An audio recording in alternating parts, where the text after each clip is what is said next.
Hey guys what's up. तो स्वागत है आपका एक नई वीडियो में। और वो कहते हैं ना, a friend in need is a friend in deed. वैसे तो इस कोरोना वायरस के सिचुएशन में सब कुछ बुरा ही हुआ है, अच्छा तो कुछ हुआ नहीं किसी के लिए भी।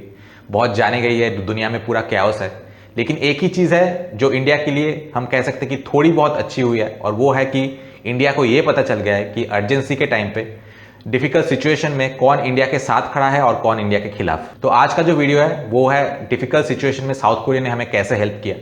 तो चलिए हम वीडियो देखते हैं और उसके बाद मैं काफ़ी सारी चीज़ें जो है एक्सप्लेन करूंगा। मैंने पिछले वीडियो में कहा था कि लोग सिर्फ रेसिज्म के बारे में बात करते हैं, सिर्फ नेगेटिविटी के बारे में बात करते हैं, लेकिन ऐसे बहुत सारे केसेस हैं जहां पे इंडिया को बहुत ही पॉजिटिव लाइट में दिखाया गया है। चाहे वो के ड्रामा हो या फिर कोई और रियल लाइफ इंसिडेंट हो या फिर कोई कोरियन शो हो, तो बहुत सारे ऐसे मोमेंट्स हैं, वो सब मैं वीडियो के एंड में आपको दिखाऊंगा।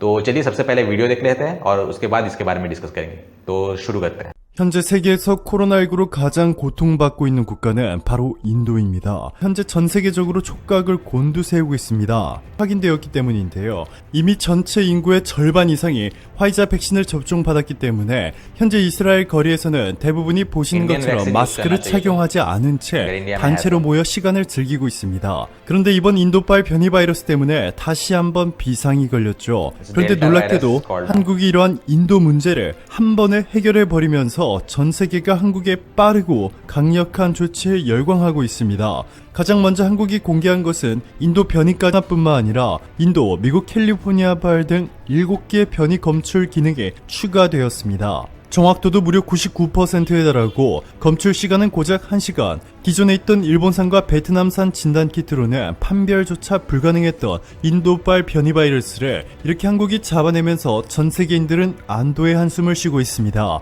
이뿐만이 아닙니다. 한국 기업 NF는 인도의 SOS 요청에 응답해 자동 산소 공급 시스템을 수출해 현재 수많은 인도 국민들의 목숨을 살리고 있습니다. NF의 이상곤 대표는 최근 인도에서 코로나19 확산으로 산소통이 부족해 많은 사람이 목숨을 잃는 것을 보면서 너무 안타까웠다. 저희 제품만 있었더라도 소중한 생명이 저렇게 허무하게 죽지는 않았을 것이다. 인도 대기업으로부터도 산소 공급 시스템 주문을 받아 최근 납품했고 추가 납품도 협의하고 있다. 코로나19로 심각해지면서 문의가 쇄도하고 있다. 전했습니다. 여기에 현대차가 코로나19 확산으로 어려움을 겪고 있는 인도의 마하라슈트라주, 뉴델리, 텔랑가나주, 타밀나두 중에 2억 루피의 지원금을 전달하여 의료 인프라 및 인력 확충에 도움을 준 데 이어 최근 한국 정부가 인도에 보낸 의료 지원 물품이 인도에 도착하자 14억 인도인들이 한국에 열광하기 시작했습니다. 인도인들이 단체로 이렇게 한국에 열광하는 현상은 너무나 이례적인 현상인데요. 신봉길 주 인도대사에 따르면 한국 정부의 긴급 지원 물품이 인도 뉴델리 인디라 간디 국제공항에 도착했습니다. 산소 발생기 230대와 삼소통 산소 조절기 200대 등이 실려 있었는데 내일 또 한국 정부의 지원 물품이 수송기를 통해 인도 국민들에 전달될 예정입니다. 한국에 감동한 인도가 결국 초대박 선물을 예고했습니다. 세계 방산 시장의 큰손이라 불리는 인도는 최근 러시아 공수부대가 운영하는 공수 대전차 자주포 ES-25 스프루트를 도입하려 했습니다. 이 모델은 공수가 가능할 뿐만 아니라 화력도 강력합니다. ES-25M은 수송기에서 낙하산으로 공중투하될 수 있고 전차 내부에 연료와 탄약을 싣고 승무원도 탑승한 상태에서 투하가 가능합니다. 전투 중량은 18톤인데 40톤급 주력 전차가 사용하는 125mm 화강포를 탑재한 괴물로 불리고 있습니다. 하지만 알루미늄 합금으로 만들어졌다 보니 근거리에서 적의 기관총에도 쉽게 뚫린다는 치명적인 단점이 발각됐고 인도는 이 계획을 완전히 철회해버리고 최근 인도에 기적을 선물한 한국을 선택할 것으로 알려졌습니다. 한국의 하나 디펜스는 경전차 모델 K21105를 개발한 바 있는데 인도 측이 요구하는 기술과 모듈을 모두 확보했습니다. 원격 조정 무장 스테이션부터 대전차 대공 임무 동시 수행, 안티드론 전자전 교란 기능, 주포 발사 대전차 미사일 및 스마트 탄약 운용 능력 등을 모두 보유했습니다. 최근 인도는 한국산 K9 자주포 100문을 현지 면허 생산했는데 인도군의 면허 생산 역사에서 최초로 납기 일정보다 빠르게 하자 없이 사업이 완료되자 인도는 한국을 극찬했습니다. 라스나트 신국방장관뿐만 아니라 모디 인도 총리까지 직접 하나 디펜스를 찾아 사업관리 능력을 극찬했습니다. 코로나19로 가장 어려운 시기를 겪고 있는 14억 명의 인도인들의 깊은 감동과 세계 최고의 기술을 선사한 한국 전해시길 바랄게요.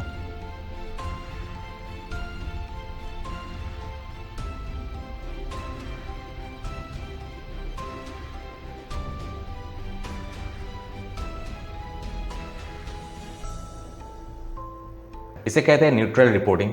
और ये जो रशियन टैंक के बारे में जो कहा, बेसिकली उन्होंने बहुत ही तारीफ़ की रशियन टैंक की। अगर कोई और दूसरा मीडिया होता तो जनरली ऐसा होता है कि हाँ, हमारे देश में ही सब कुछ अच्छा है, उनके देश में कुछ भी अच्छा नहीं है, तो इसीलिए इंडिया ने लिया। लेकिन ऐसा नहीं है। उन्होंने पहले रशियन टैंक की जो खूबियाँ है वो पहले बहुत अच्छी तरीके से एक्सप्लेन किया।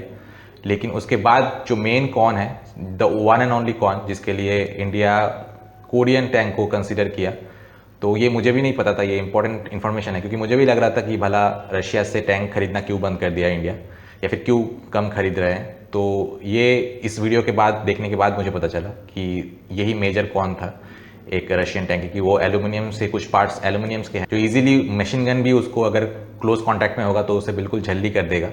तो यही एक मेजर कौन था रशियन टैंक के, जिसके लिए इंडिया ने कोरियन टैंक को कंसिडर किया। और जो कहा कि मतलब जो डिलीवरी डेट है उससे पहले ही डिलीवर कर दिया। एंड मतलब ये कोरियन शायद एथिक्स ही है। मतलब सच में कोरियन के साथ मैं जब कोई काम करता हूँ मज़ा आ जाता है बिल्कुल, क्योंकि वो 2 दिन बोल के 1 दिन में डिलीवर कर देते हैं। और मुझे इतना अच्छा लगता है ये, क्योंकि वो जितना टाइम मांगते हैं उससे पहले ही डिलीवर कर देते हैं। बहुत ही हार्ड वर्किंग है और वादे के इतने पक्के हैं, जो प्रॉमिस उसे हमेशा निभाते हैं। और ये कुछ कैरेक्टरिस्टिक्स है जो मुझे बहुत पसंद है कोरियंस में, कि इंडिया कोरिया ऐसा नहीं है कि सिर्फ वन वे ट्रेड जा रहा है। आप सोचेंगे शायद कि इंडिया डिफेंस मार्केट है, कोरियंस बस बेच रहा है इंडिया को और इंडिया सिर्फ खरीद रहा है, तो ऐसी बात नहीं है। इंडिया और कोरिया बहुत सारे वेंचर्स में जॉइंट प्रोडक्शन भी कर रहे हैं, जो बहुत ही अच्छी बात है।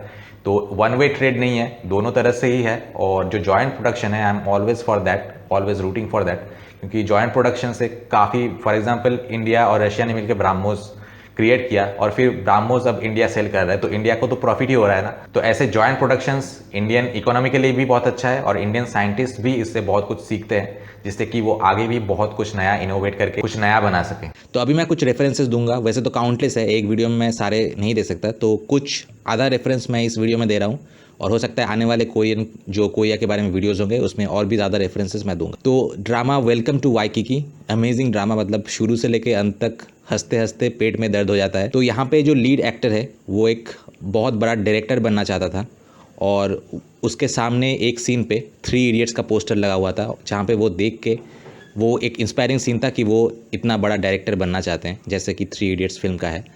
तो बेसिकली उन लोगों को ये खान्स कौन है, बॉलीवुड में क्या पॉलिटिक्स होता है, इसके बारे में कुछ भी नहीं पता। They simply liked it as an Indian film.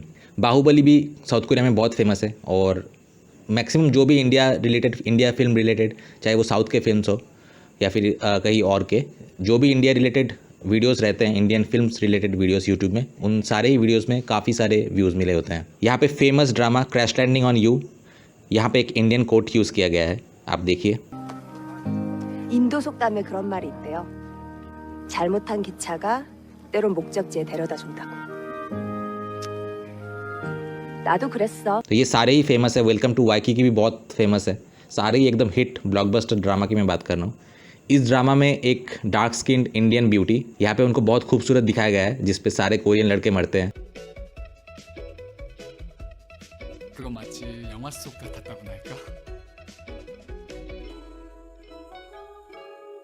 그런데 문제는 그녀는 내가 존재하는지조차 모르고 있다는 거다. 그녀는 엄청 멋있었다. यहाँ पे और एक वीडियो है K-Doc डॉक्यूमेंट्रीज में, तो यहाँ पे 2 इंडियंस की जर्नी दिखाई गई है जो कोरिया में है, और इसका लिंक डिस्क्रिप्शन में दिया हुआ है। And also both of them got married to Korean girls. जो रेसिस्ट नहीं होते हैं, कम्प्लीटली न्यूट्रल होता है, लेकिन फिर भी अपने बेटी को एक फॉरेनर से शादी करवाना वो 10 बार सोचेंगे इससे पहले। लेकिन इन लड़कियों के माता पिता ने खुशी खुशी अपने बेटी के लिए इंडियन हस्बैंड को एक्सेप्ट कर लिया। तो समय के साथ साथ चीज़ें बहुत बदल रही है। आज से पहले इंडिया में भी नॉर्थ ईस्ट, चाइनीज़, जापानीज़, सबको बहुत सारे लोग चिंकी कह के बुलाते थे रिगार्डलेस ऑफ देयर नेशनलिटी। लेकिन अब इस चीज़ में इंडिया बहुत ही सेंसिटिव हो गया है, और अब काफ़ी इम्प्रूवमेंट हुआ है। और भी इम्प्रूवमेंट की ज़रूरत है, लेकिन अगर हम उस टाइम से कंपेयर करें तो काफ़ी सारी इम्प्रूवमेंट आई है, और कितने सारे कोरियन फ्लुएंटली हिंदी में बात कर रहे हैं।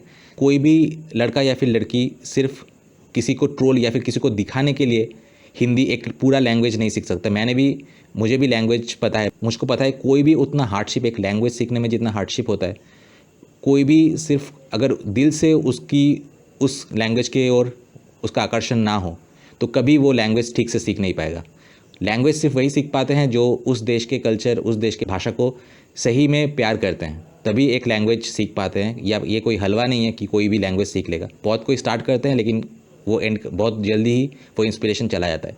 लेकिन जो सच में किसी देश और कल्चर को प्यार करते हैं, सिर्फ वही लैंग्वेज सीख पाते हैं। और आप यूट्यूब में देखेंगे कई सारे ऐसे कोरियंस हैं जो फ्लुएंटली हिंदी में बात कर रहे हैं। तो जितना टाइम जाएगा एक दूसरे के बारे में अवेयरनेस फैलेगा और उतना ही रेसिज्म घटता जाएगा और फ्रेंडशिप बढ़ता जाएगा। तो मिलते हैं आपसे नेक्स्ट वीडियो में। Till then good bye.